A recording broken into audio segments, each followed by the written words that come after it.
Hello, I'm Allison Schmitt, four-time Olympian. My first Olympics was 2008, 2012, 2016, and 2020. I have 10 medals for the US, 4 gold, 3 silver, and 3 bronze.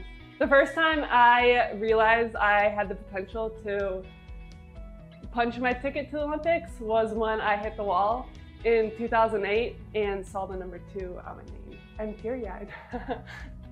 I'm actually teary-eyed. So seeing that number 2, ooh, I didn't know I was gonna get emotional. Mom, can you get a Kleenex?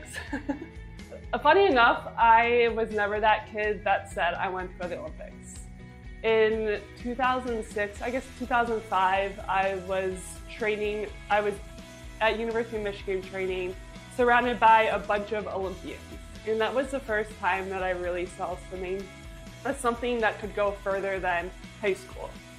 2008, I think about not being good enough. I remember being at Olympic camp and I was the only one that couldn't do a push-up, couldn't do a pull-up. I felt like I was I was one of the youngest. I felt like I didn't belong there. And that was hard on me. There was definitely a time that I broke down at camp and told Bob I didn't deserve to be there. When the next day he pulled up the psych sheets and showed me where I fell in the top 5 in the world, in that I did deserve to be there, that I did get top 2 at Olympic trials. I did beat out other people, and he gave me that confidence.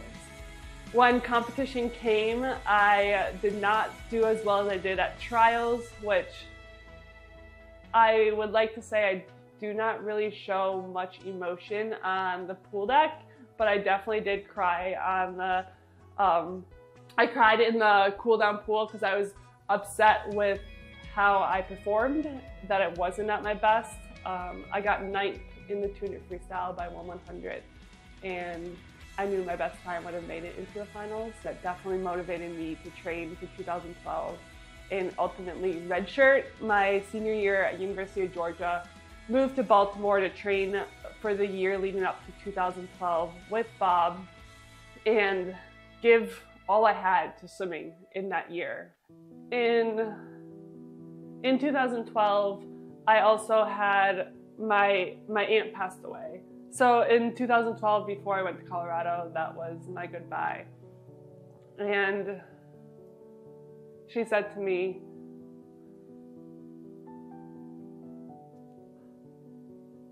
even though I won't be there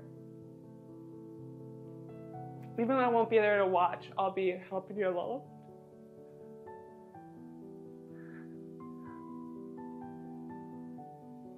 I'm definitely getting emotional about it because she was always there to cheer me along.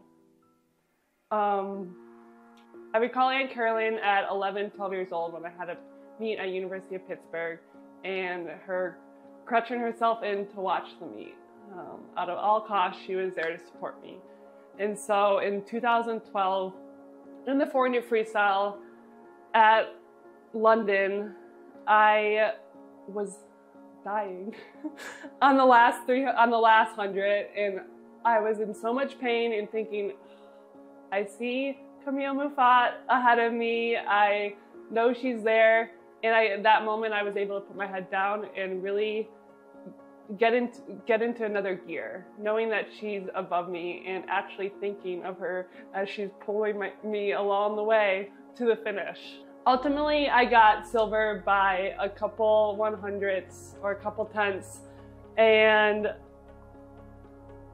I knew that she was there cheering for me and she was happy for me.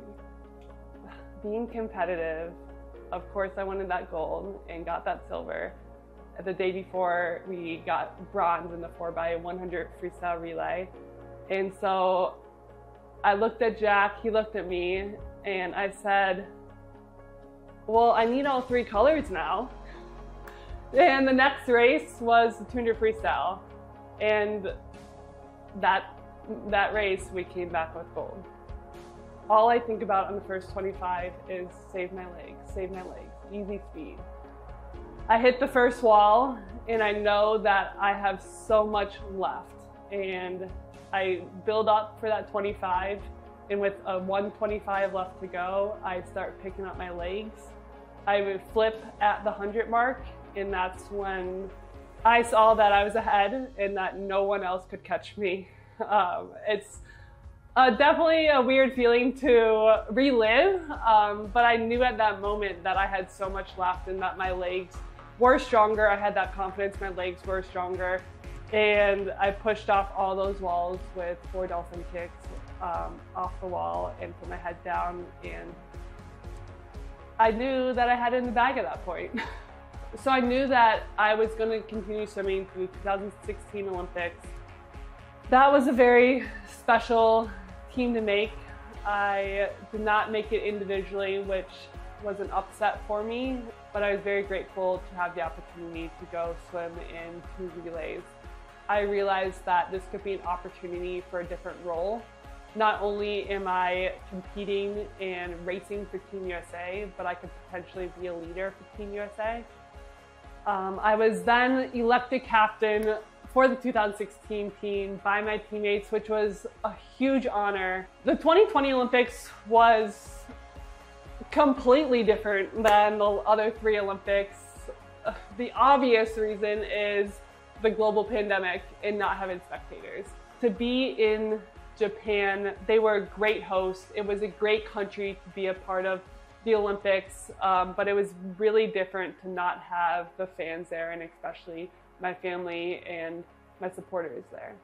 When I think about the Olympics, the first thing I think about is the friendships I created, the memories I created with my teammates. That it's very special to be able to have a group of people that have a common goal of bringing home the gold for the USA. And it's an absolute honor to have been a part of that and to be able to represent my country.